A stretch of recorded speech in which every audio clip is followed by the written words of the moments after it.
अविनाशी परमात्मा कौन है, वो उत्तम पुरुष तू अन्य वो है कौन, उसका क्या नाम है और कौन उसका साक्षी है कि ये परमात्मा है, ये आपको कंसेप्ट क्लियर अभी करेंगे।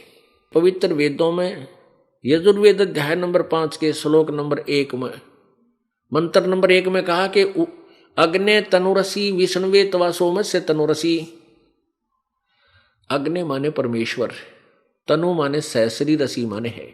परमात्मा साकार है, सहशरीर है। और विष्णुवे तवा सोमस्य तनुरसी, विष्णुवे माने सबका धारण पोषण करने के लिए, पालन पोषण करने के लिए। विष्णुवे माने पालन पोषण करने के लिए। तवा माने उस, सोमस्य माने अमर पुरुष अविनाशी प्रभु का, तनु माने शरीर, असी माने है। ओए होए। गीता जी अध्याय नंबर 15 के श्लोक नंबर 17 में लिखा है कि उत्तम पुरुष है तू अन्य परमात्मा इति उदाहरत, यह लोक धर्म आविश्य विभर्ति अवय ईश्वर। उत्तम पुरुष श्रेष्ठ भगवान तो इस ऊपर 16वें श्लोक में वर्णित क्षर पुरुष और अक्षर पुरुष, इनसे कोई और है और वही परमात्मा वास्तव में कहा जाता है और वही वास्तव में अविनाशी है और वही तीनों लोकों में प्रवेश करके सबका धारण पोषण करता है। ओए होए। तो कहने का भाव यह है कि परमात्मा सतलोक में भी है, अन्य रूप धारण करके वो यहां भी आ जाता है, तीनों लोकों में प्रवेश करके, यानी यहां प्रकट होता है, आता है। वो अविनाशी परमात्मा है। तो इसीलिए वो लिखा है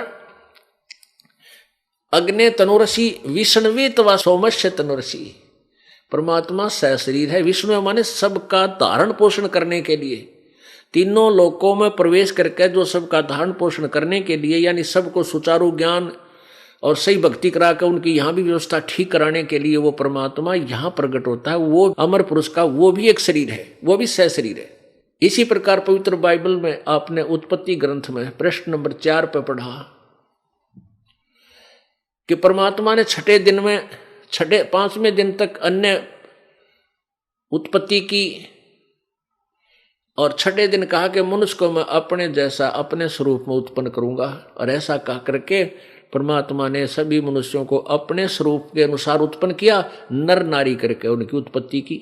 इससे सिद्ध हो गया परमात्मा मनुष्य जैसा है, साकार है। पवित्र कुरान शरीफ के सूरतल फुरकानी, इसको सूरत भी बोल देते हैं, सूरत फुरकानी